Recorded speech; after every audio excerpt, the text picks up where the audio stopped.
자, 기도드리시겠습니다. 우리의 이웃이 되어주신 주님, 이 어둡고 슬픈 세상 가운데서도 사랑의 이웃이 되어주시니 감사합니다. 우리도 오직 예수님을 따라서 이 세상에서 빛과 소금이 되며 진짜 친구와 진짜 선한 이웃이 되겠습니다. 우리의 이웃이 되어주시고 우리의 생명이 되어주신 우리 주님 예수 그리스도의 이름으로 기도합니다. 아멘. 자, 오늘은 우리는 이웃입니다 라는 말씀으로 주님의 은혜를 함께 나누도록 하시겠습니다. 여러분, 이제 곧 있으면 추석인데 추석에는 없고 설날에는 있는 게 하나 있으니 바로 어떤 동요입니다. 옛날에 설날만 되면 동네 아이들은 이 동요를 신나서 부르곤 했습니다. 물론 동요 자체에 감동을 받아서 신나게 부른 게 아니라 세뱃돈 받을 생각에 신나서 부른 동요가 있었으니 그 가사는 바로 까치까치 설날은 어저께고요, 우리 설날은 오늘이래요. 즉 설날 당일, 구정 당일은 우리 인간들의 설날이고 그 전날은, 설 전날은 까치들의 설날이라는 가사인데 이거 굉장히 이상한 가사입니다. 여러분, 까치한테 뭔 설날이 있습니까? 자, 이제 설날이 되었으니까 까치들이 모여서 떡국 끓여 먹고 윷놀이하고 뭐 한복 입고 다니는 거 본 적이 없습니다. 근데 뭔 까치한테 설날이 있다고 까치 설날이라고 하는 겁니까? 그 이유에 대해서 국어학자 조항범 선생님은 다음과 같이 설명을 해 주십니다. 이 까치 설날의 유래는 원래 아치 설날이었다라는 것입니다. 아치 설날이 변형돼서 까치 설날이 된 것입니다.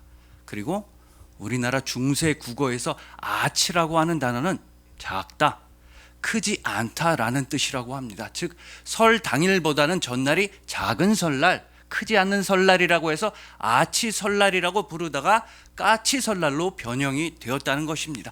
그래서 지금도 우리나라 전국에 분포하고 있는 지명들 가운데 까치가 들어간 지명들, 뭐 예를 들어 까치울, 까치산, 까치고개, 까치섬, 까치밭, 이런 지명들은 다 지형지물이 작은 곳이라고 합니다. 까치고개는 생각보다 높지 않은 고개이고 까치밭은 아주 작은 밭이다 라는 뜻입니다. 그러나 그렇다 하더라도 어떻게 이 까치 설날이라고 하는 단어가 우리 민족에게 잘 정착되었느냐 하면 아무래도 이 까치라는 새가 주는 이미지가 희망적이고 긍정적이고 낙관적이었기 때문이라고 설명을 하십니다. 까치가 오면 반가운 손님이 온다라는 말이 있을 정도로 한 해가 시작되는 새로운 명절 설날에는 이 까치라는 새가 잘 어울린다. 그래서 별 저항감 없이 우리 민족에게 까치 설날이 정착되었다는 것입니다. 그리고 까치가 울면 반가운 소식이 오는 정도가 아니라 온 세상에서 가장 반가운 소식, 온 세상에서 가장 거룩하고 아름답고 기쁘고 복된 소식인 바로 복음의 증거는 여러분들입니다. 복음의 손님은 여러분들입니다. 예수님께서 우리를 사랑하신다, 예수님이 우리를 구원해 주셨다 라는 복음의 증거가 바로 여러분들의 존재인 것입니다. 참으로 예수님께서는 우리를 위해서 선한 이웃이 되어 주셨으며 우리를 도와주셨으며 우리를 사랑해 주셨습니다.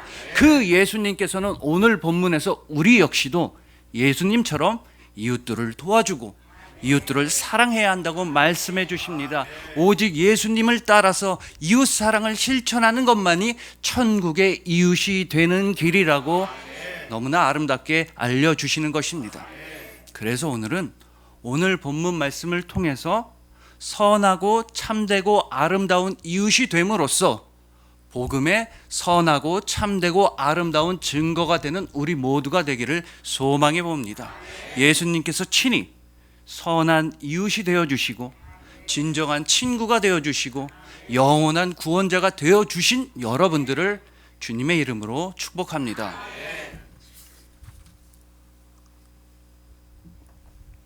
자, 오늘 본문 말씀은 여러분들이 너무나 잘 아는 내용입니다.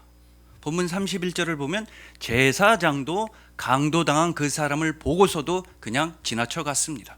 또한 32절을 보면 레위인도 그 강도당한 사람을 보고서도 그냥 도망쳐 갔습니다. 물론 그 둘에게는 명분이 있었습니다. 나는 이따가 하나님을 위한 제사를 주관해야 하는 사람인데 내가 혹시라도 시체를 만져서 부정해지면 큰일 난다. 나 대단한 일을 하는 사람이다. 나 중요한 일을 하는 사람이다. 라는 명분이 있었을 것입니다. 또한 실제적인 두려움도 있었을 것입니다. 저 사람 도와주다가 나까지 강도를 당하면 어떡하나? 저기 누워있는 저 사람이 혹시 강도떼들의 미끼나 유인책은 아닐까라는 공포심도 있었던 것입니다. 어쨌든 뭐가 되었든지 간에 그들이 그렇게 피해서 도망친 것은 그들에게는 매우 자연스럽고 당연한 행동이었다는 것입니다. 여러분, 대부분의 사람들은 이렇게 행동합니다. 절대 나한테 피해가 안 가는 쪽으로만 움직이려고 하는 것이 인간의 자연스러운 본능입니다. 그렇다면 오늘 본문의 이 사마리아인한테 가장 자연스럽고 지극히 당연한 행동은 무엇이었을까요? 여러분, 오늘 본문 당시에는 유대인들과 사마리아인들은 서로 원수 중에 원수, 제일 미워하는 사람들이었습니다. 종교적인 이유로 인해서, 인종적인 이유로 인해서 서로가 서로를 잡아먹지 못하고 유대인들은 사마리아인들을 경멸하였으며 사마리아인들은 유대인들을 증오해온 역사가 벌써 수백 년이나 지속되어 왔던 것입니다. 그렇기 때문에 일반적인 사마리아인에게 가장 자연스러운 행동, 지극히 당연한 행동이라고 한다면 강도당한 그 사람을 보았을 때 주변을 두리번거리면서 목격자가 있나 없나 확인하고, 만약에 주변에 목격자가 없다고 한다면 일반적인 사마리아인에게 가장 당연한 행동은 그 강도당한 사람의 숨통을 확실히 끊어놓는 것이었습니다. 원수 중에 원수니까, 너무나 미우니까, 그래서 사뿐히 들여밟고 가는 것이 일반적인 사마리아인에게 당연한 행동이었습니다. 그렇지만 오늘 본문의 선한 사마리아인은 그렇게 나쁜 해코지를 하지 않았습니다. 오히려 본문 34절을 보면 응급처치를 해 주었습니다. 그리고 자기 짐승에 태워서 주막으로 데리고 갔던 것입니다. 지금 자기 짐승에 태워서 주막으로 데리고 갈 때가 아니라, 주막으로 데리고 가는 게 아니라 주먹으로 때리고 가는 게 정상적인 일인데도 이 선한 사마리아인은 강도당한 사람을 지극히 돌봐 주었던 것입니다. 자, 그렇다면 이제 우리가 우리 스스로에게 물어볼 차례입니다. 우리한테 가장 자연스럽고 극히 당연한 일은 무엇입니까? 세상에 많은 사람들은 저 제사장처럼, 레위인처럼 행동하는 게 당연한 일이라고 말할 것입니다. 일단 나부터 살고 봐야지, 나부터 잘되고 출세하고 나야 다른 사람들도 도와주고 좋은 일을 하는 거지, 이런 식으로 세상에서 말할 것입니다. 그렇지만 우리 그리스도인들에게 가장 자연스럽고 가장 당연한 일은 바로 이웃을 도와주고 이웃을 사랑하는 일입니다. 왜냐? 예수님께서 먼저 우리의 선한 이웃이 되어주셨으며 우리를 도와주셨으며 우리를 사랑해 주셨기 때문입니다. 모름지기 그리스도인이라고 한다면 예수 그리스도를 본받아서 이웃사랑을 실천하는 것만이 가장 자연스럽고 천국의 이웃다운 일인 것입니다. 자, 여러분, 교회에 다니시는 우리 집사님들, 우리 권사님들이 남편분들한테 가장 많이 하는 말 베스트 3가 있다고 합니다. 근데 이 베스트 3가 너무나 성경적이어서 참으로 은혜가 되는 것입니다. 자, 교회에 다니는 아내분들이 남편에게 가장 많이 하는 말 3위는요, 바로 사랑해, 고마워라고 합니다. 사랑한다는 말, 고맙다는 말처럼 기독교의 가치를 잘 담아낸 말도 없을 텐데 2위는 더욱더 성경적인 것입니다. 우리 아내분들이 남편한테 가장 많이 한 말 2위는 바로 이 밴댕이 소갈딱지야, 다 네 잘못이야, 다 너 때문이야.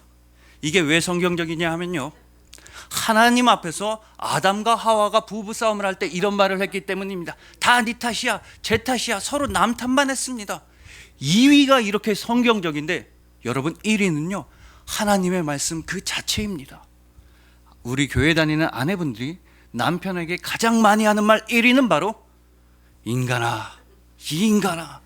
여러분, 하나님께서는 아담한테 이렇게 말씀하셨습니다. 아담이라는 이름의 뜻이 인간이라는 뜻이니까 아담아, 내가 어디 있느냐, 인간아, 내가 어디 있느냐. 이 하나님의 말씀을 그대로 본받아서 우리 아내분들도 남편한테 전화해서 이 인간아, 지금 네가 어디 있느냐, 이 인간아, 지금 네가 뭘 하고 있느냐. 그런데 어떨 때 교회 다니는 아내분들은 하나님의 말씀보다 훨씬 더 심오한 말씀을 하기도 합니다. 하나님은요, 모세한테 내 신을 벗어라, 요 정도까지만 말씀하셨는데 아내들은 남편한테 내 신을 신거라, 그 신발을 신고 그대로 집을 나가거라, 너도 애굽으로 향하거라. 여러분, 물론 우스갯소리이고 특히나 제일 중요한 건 절대로 우리 교회 성도님들 가정 얘기는 아니라는 것입니다. 다만 저희 집안 얘기일 뿐임. 인간아. 이제 저는 모든 예배가 끝나면 저 혼자서 애굽으로 출발해야 합니다. 여러분들, 물론 우스갯소리이지만 우리가 이럴 때가 많다는 것입니다. 우리 가족들한테도 이웃들한테도 곱지 못한 말을 할 때가 많이 있습니다. 이웃을 사랑하는 말을 하고 이웃사랑을 실천하는 것이 우리 그리스도인들한테 가장 자연스러운 행동임에도 불구하고 우리는 그렇게 하지 못할 때가 많다는 것입니다. 자, 그렇다면 도대체 어떻게 해서 이 선한 사마리아인은 도대체 어떻게 해서 그렇게 어렵고도 힘든 이웃사랑을 실천할 수가 있었던 것입니까? 그 이유는 바로 정확하게 오늘 본문 33절에 나타나 있습니다. 어떤 사마리아 사람은 여행하는 중 거기 이르러 그를 보고 불쌍히 여겨. 강도당한 사람, 쓰러져서 아파하는 사람을 보니까 불쌍한 마음, 안쓰러운 마음이 들었던 것입니다. 그래서 도저히 그냥 두고 지나칠 수가 없었습니다. 나의 일상이 방해를 받는다 할지라도, 나의 생업에 지장이 있다 할지라도, 심지어 내 생명에 위험이 있다 할지라도 그냥 두고 갈 수가 없었습니다. 그래서 그 아픈 사람, 힘든 사람을 지극히 돌봐주었던 것입니다. 그리고 우리가 사복음서를 열심히 읽다 보면 불쌍히 여기는 마음, 이 불쌍히 여기는 마음이야말로 예수님의 인격이자 성품이라는 걸 우리는 잘 알 수가 있습니다. 예수님은 언제나 가난하고 아파하고 배고프고 힘든 자들을 불쌍히 여기셨습니다. 대표적으로 마태복음 9장 36절입니다. 무리를 보시고 불쌍히 여기시니 이는 그들이 목자 없는 양과 같이 고생하며 기진함이라. 여러분, 여기서 예수님이 무리를 보시고 불쌍히 여기셨다고 하는데 성경 헬라어 원문을 보면 창자로부터 끓어오르는 마음, 내장으로부터 끓어오르는 마음입니다. 예수님은 무리를 보시고 마치 창자가 끊어지는 것 같은 아픔을 느끼셨는데 그 이유는 무리가 목자 없는 양떼들처럼 이 세상 가운데서 너무나 아파하고 힘들고 기진맥진하며 살아가고 있었기 때문입니다. 그래서 예수님은 그들을 불쌍히 여기셨으며 이것이 바로 우리를 향하신 예수 그리스도의 마음인 것입니다. 여러분, 예수님은 이 세상 가운데서 고통받고 슬퍼하는 우리를 보시면서 정말 당신의 창자가 끊어지는 것 같은 아픔을 느끼셨습니다. 그리고 실제로 예수님은 우리를 도와주시기 위해서 예수님은 실제로 그 모든 창자가 끊어지는 아픔을 겪으셨던 것입니다. 십자가 위에서 날카롭고도 길고도 무서운 그 창이 예수님의 옆구리를 찔렀습니다. 그래서 예수님의 모든 창자는 찢어졌으며 모든 내장은 조각조각 나게 되었던 것입니다. 예수님은 우리를 위해서 그렇게 끔찍한 아픔을 겪으셨습니다. 그러나 그 십자가의 선택에 있어서는 단 1초의 망설임도 없었습니다. 단 1초의 고민도 없었습니다. 1초의 망설임 대신에 오직 영원한 은혜가 있었을 뿐이며 1초의 고민 말고 오로지 영원한 사랑이 있었을 뿐입니다. 그 영원한 은혜와 사랑으로서 예수님은 우리를 대신해서 죽으시고 우리의 선한 이웃이 되어 주셨던 것입니다.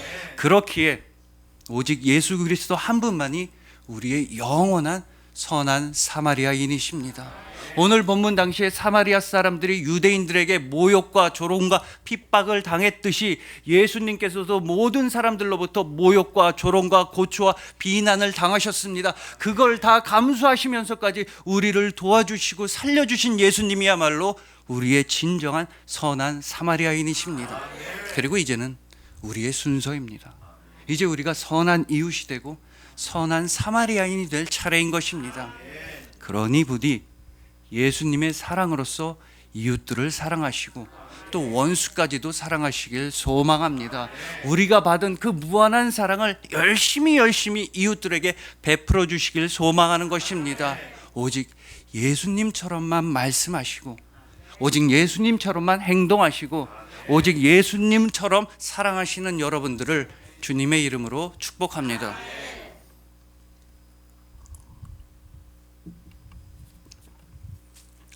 자, 다음으로 과연 예수님의 이웃은 누구인지에 대해서 알아보실 텐데, 그러기 위해서는 오늘 본문에 등장하는 두 가지 동네에 대해 알아봐야 합니다. 바로 여리고와 사마리아입니다.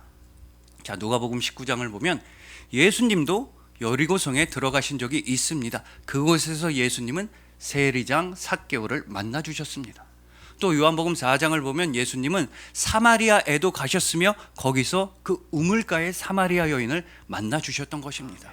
그러니까 예수님은 여리고에서는 모든 사람들에게 손가락질 당하고 모든 사람들에게 욕을 먹는 세리장 삭개오를 만나 주셨으며, 예수님은 사마리아에서는 모든 사람들이 싫어하고 또 모든 사람들을 싫어하던 그 여인을 만나 주셨던 것입니다. 그리고 그들이 바로 예수님의 이웃입니다.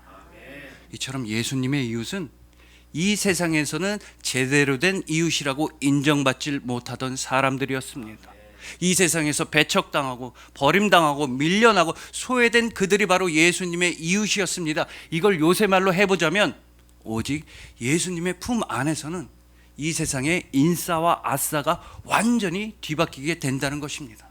예수님은 참으로 당신의 이웃들을 천국의 인사이더로서, 천국의 핵심으로서, 천국의 백성으로 세워주셨습니다. 왜냐? 예수님이 바로 천국의 중심이시며, 그리고 예수님의 중심은 바로 여러분들이기 때문인 것입니다.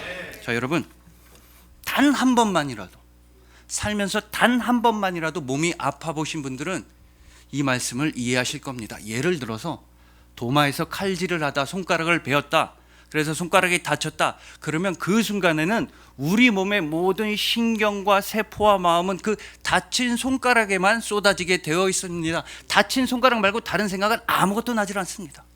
그래서 어느 전도사님은 우리 몸에 있어서 확실한 중심은 바로 아픈 부위다 라고 말씀하셨습니다. 아무리 보잘것없어 보이고 아무리 소중하지 않은 것처럼 보여도 아프게 되면 그곳이야말로 몸의 확실한 중심이라는 뜻입니다. 예를 들어서 발톱을 깎다가 새끼 발톱을 잘못 깎아서 아프게 되면 적어도 그 순간만큼은 우리의 모든 관심과 집중과 마음과 생각은 그 아픈 발가락에만 쏟아지게 되어 있는 것입니다. 보잘것없어 보이는 새끼 발가락이 바로 우리 몸의 확실한 중심이 되는 순간입니다. 그렇다면 여러분, 예수님의 중심은 어디입니까? 예수 그리스도의 중심은 과연 어디입니까? 바로 세상에서 아파하던 우리들이었습니다. 세상에서 고통받던 우리들이 예수님의 중심이었습니다. 이 세상 가운데서 가난이라든가 질병이라든가 사람들로 인해서 고통받고 슬퍼하던 우리가 바로 예수 그리스도의 중심이었던 것입니다. 그래서 예수님은 우리에게 모든 관심과 마음과 모든 것을 다 쏟아 부어 주셨으며, 그래서 예수님은 우리를 대신해서 죽으셨습니다. 바로 우리들이야말로 예수님의 아픈 손가락이자 예수님의 중심이었습니다. 그렇기 때문에 예수 그리스도의 몸된 교회 역시도 이 세상에서 아파하고 힘들어하는 사람들을 중심으로 삼는 것입니다. 예수님의 몸된 교회, 예수님의 몸된 교회의 중심과 이웃은 바로 가장 연약하고 배고프고 아파하고 힘들어하는 이웃들인 것입니다. 그래서 모든 교회들은 이웃사랑을 열심히 실천합니다. 구제활동을 통해서, 또한 봉사를 통해서, 또한 헌신을 통해서, 무엇보다 전도를 통해서 이웃사랑 그 자체가 되는 장소가 바로 주님의 몸된 교회인 것입니다. 그리고 여러분들도, 여러분 한 사람 한 사람들도 다 예수 그리스도의 몸된 교회라는 사실을 반드시 기억하셔야 합니다. 그러니 부디 예수님의 마음으로서 이웃들을 열심히 사랑하시길 소망합니다. 예수님의 손과 발이 되어서 아파하는 이웃들, 슬퍼하는 이웃들을 위로해 주시고 품어 주시고 용서해 주시고 사랑하시길 소망하는 것입니다. 예수님의 중심이 되시고 예수님께서 모든 관심을 다 쏟아부어 주시고 예수님께서 오롯이 집중하여 주시는 여러분들을 주님의 이름으로 축복합니다.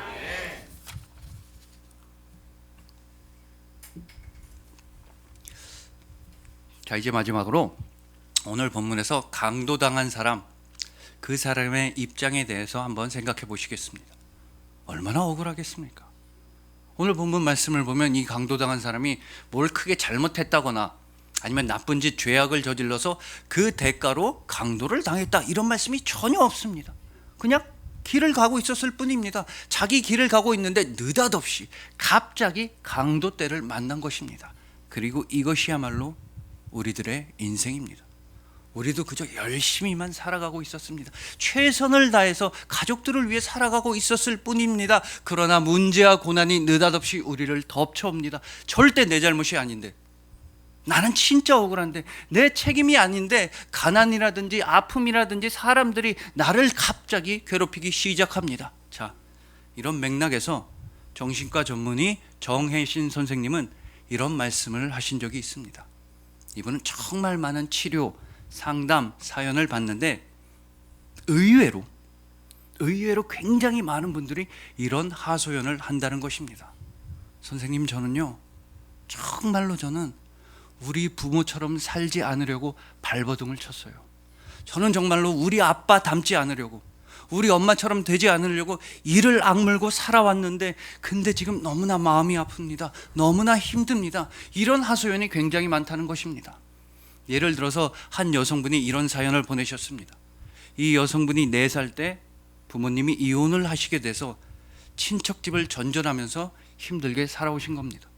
그러던 어느 날 아버지가 재혼을 하셔서 그 가정에 들어가게 됐는데, 막상 들어가 보니까 아버지랑 새어머니가 맨날 싸움만 하고, 맨날 나한테 욕만 하고, 나를 때리기만 하고, 나를 괴롭히기만 하고, 또 경제적으로 너무 가난하기만 하고, 또 친엄마가 보고 싶어서 눈물이 나고 우울하고 너무나 힘들었다는 것입니다. 그래서 밖에 나가면 오히려 더 밝은 모습으로 지냈다고 합니다. 학교에 가면, 또 밖에 나가면, 나 이렇게 힘든 자녀 아니야, 우리 집안 그렇게 불쌍하지 않아, 그런 티를 내고 싶지 않아서 억지로 가짜로 밝은 척을 하면서 지내왔다는 것입니다. 그렇게 열심히 살다가 이제 드디어 성인이 되고 집에서도 독립을 하고 내 가정도 꾸리게 되어서 이제 겨우 인생에서 처음으로 살만해졌다는 것입니다. 근데 그 순간에 마치 경쟁이라도 하듯이 아버지와 어머니가 차례로 암에 걸리신 겁니다. 근데 뭐 두 분 다 당연히 보험도 하나도 없고 돈만 있으면 흥청망청 다 쓰는 분들이라 상황이 꽤나 곤란했다는 것입니다. 그래서 딸된 도리를 다하기 위해 그 두 분의 병원비를 도와드리고 병간호를 해드리기로 결정했습니다. 처음에는요, 이런 마음이었습니다. 나를 고아원에 안 보내주셔서 감사합니다. 나를 낳아주셔서 고맙습니다. 이런 마음으로 열심히 병간호를 했습니다. 근데 예상하시다시피 그 두 분이 다 맨날 화만 내기만 하고, 맨날 돈만 달라 그래서 돈 갖다 드리면 이상한데 다 써버리고, 맨날 짜증만 부리고 좋은 말 하나도 안 하고, 마치 어렸을 때 나한테 했던 것과 똑같이 지금 어른이 된 나한테도 화만 내고 때리려고만 하고 그랬다는 것입니다. 그래서 나중에는 이제 그만해야겠다. 아무리 내 부모라지만 여기까지다. 내 아버지, 내 어머니 내가 함께 할 수 없겠다 라는 생각이 들었다고 합니다. 근데 바로 그 순간 자기가 그런 생각을 한다는 것, 내가 내 부모를 버리겠다고 마음을 먹었다는 것 자체가 자기 자신이 너무나 끔찍하고 무섭게 생각돼서 마음이 너무나 아프다는 것입니다. 그 사연을 듣고 정혜신 선생님은 이렇게 말씀하셨습니다. 그분이 아픈 이유 중에는 다음과 같은 이유가 있다는 것입니다. 즉, 나는 절대로 내 부모처럼 살지 않으려고 발버둥 친 사람들, 나는 절대로 우리 아빠, 우리 엄마처럼 닮지 않을 거야 라고 이를 악물며 길을 쓰며 살아왔던 사람들 중에 이런 아픔을 겪고 있는 사람이 많다는 것입니다. 즉, 지금 내가 내 부모를 놓아버리고, 지금 내가 내 부모를 버린다면 내가 내 부모랑 똑같은 사람이 되는 건 아닐까라는 공포심이 있다는 것입니다. 그러니까 내가 어렸을 때 우리 부모가 가족이고 자녀인 나를 때리고 욕하고 그러는 게 너무나 싫었는데, 내 아버지가 나를 때리고 나한테 화만 내고 나를 방치해둔 그 모습이 그렇게 싫었는데, 내 엄마가 나를 버리고 떠나가고 나를 외면했다는 그 모습이 너무나 싫었는데, 그래서 그 모습대로 살지 않으려고 그렇게 이를 악물면서 살아왔는데, 지금 내가 내 아버지를 버린다, 지금 내가 내 어머니를 모른 척한다, 그러면 나도 내 아버지 내 어머니랑 똑같은 사람이 될지도 모른다는 불안감과 죄책감과 공포심이 있다는 것입니다. 그러나 정혜신 선생님은 이런 말씀을 분명히 더하셨습니다. 이 세상에는요, 아무리 부모랑 자식이라고 해도, 아무리 가족이라고 해도 완전히 똑같은 사람은 전혀 없다는 것입니다. 완전히 닮은 사람은 전혀 없다는 것입니다. 그러니 걱정할 필요가 없습니다. 우리는 각자 다 너무나 다른 사람들입니다. 우리 한 사람 한 사람은 너무나 소중한 사람들이며, 우리 한 사람 한 사람은 살아있다는 이유 하나만으로도, 그저 존재하고 있다는 이유 하나만으로도 우리는 존중받을 가치가 있는 사람들인 것입니다. 이걸 다른 식으로 표현해 보자면요, 우리를 둘러싸고 있는 그 어떤 문제와 그 어떤 고난도 절대로 우리를 규정할 수가 없다는 뜻입니다. 나를 괴롭히고 있는 가난이든 아픔이든 슬픔이든 가정이든 그 무엇도 나를 충분하게 설명해 주지는 못합니다. 오히려 반대로 여러분들은요, 이미 충분한 사람들입니다. 마치 세상 가운데서 강도당한 것처럼 그런 끔찍한 아픔과 괴로움이 여러분을 괴롭히고 있다 할지라도, 여러분들은 아직도, 여러분들은 여전히 괜찮은 사람들입니다. 왜냐하면 하나님 아버지께서 우리를 위해 한 선한 이웃을 보내셨기 때문입니다. 오늘 본문에서 강도당한 그 사람에게 선한 사마리아인을 보내주신 것처럼, 하나님 아버지께서는 이 세상에서 눈물을 흘리며 아파하고 죽어가던 우리를 위해서 한 선한 이웃, 진정한 친구, 영원한 구원자를 보내주셨으니 바로 예수 그리스도입니다. 여러분, 이런 상상을 해보시길 바랍니다. 오늘 본문에 나왔던 그 나쁜 강도, 그 나쁜 강도가 계속해서 나쁜 짓을 저지르는 겁니다. 계속해서 강도, 살인, 약탈, 뭐 이런 나쁜 짓을 계속했습니다. 그러다 붙잡혔습니다. 그러면 그 강도는 어떤 처벌을 받게 되겠습니까?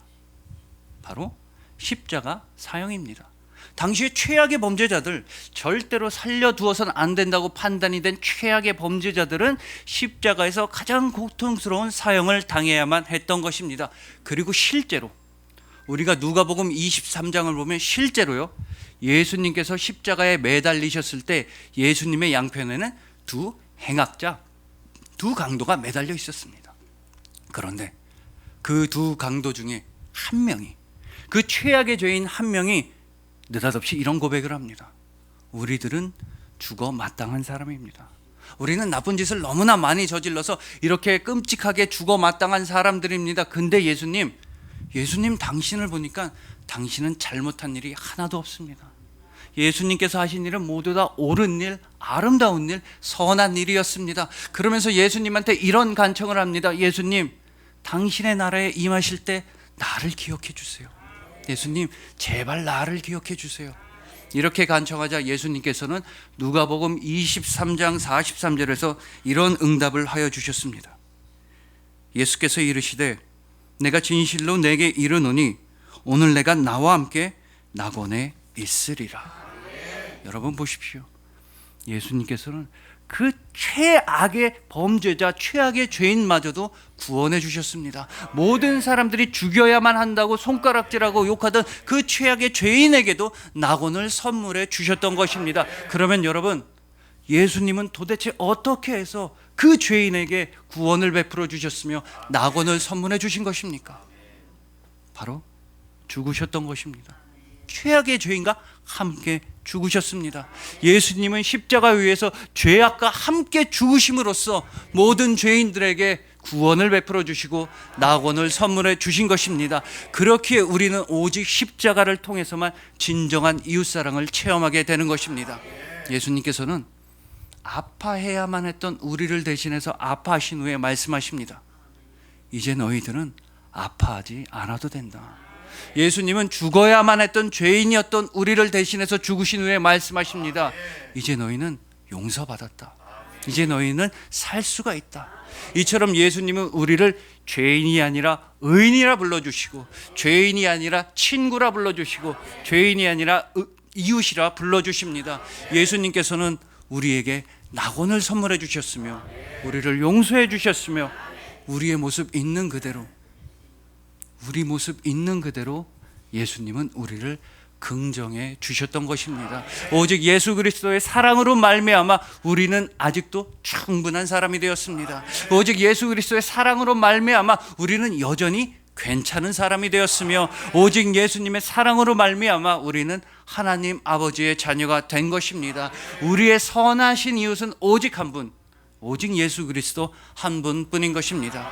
그리하여 예수님의 마음으로서 이웃사랑을 실천하시는 여러분들, 예수님의 중심이 되시고, 예수님께서 모든 관심을 다 쏟아부어 주시고, 예수님께서 오롯이 집중하여 주시는 여러분들, 예수님께서 낙원을 선물해 주시고, 예수님께서 용서해 주시고, 예수님께서 긍정해 주시고, 예수님께서 사랑하시는 여러분들을 진심으로 사랑하고 축복합니다. 기도드리시겠습니다. 우리의 이웃이 되어주신 주님, 이 세상에서 슬퍼하며, 이 세상에서 버림받으며, 사람들 가운데서 아파하던 우리를 찾아와 주시고 우리의 선한 이웃이 되어주시니 감사합니다. 마치 강도당한 것처럼 아파하고 죽어가던 우리를 치유해 주시고 보살펴 주시고 생명을 주시니 참으로 감사합니다. 참된 사랑의 이웃이신 예수님을 본받아서 우리도 사랑의 이웃이 되겠습니다. 예수님처럼 희생하고 예수님처럼 사랑하고 예수님처럼 살아가겠습니다. 우리도요 진짜로 이웃을 사랑하겠습니다. 우리의 선한 이웃이 되어주시고 우리의 생명이 되어주신 우리 주님 예수 그리스도의 이름으로 기도합니다. 아멘.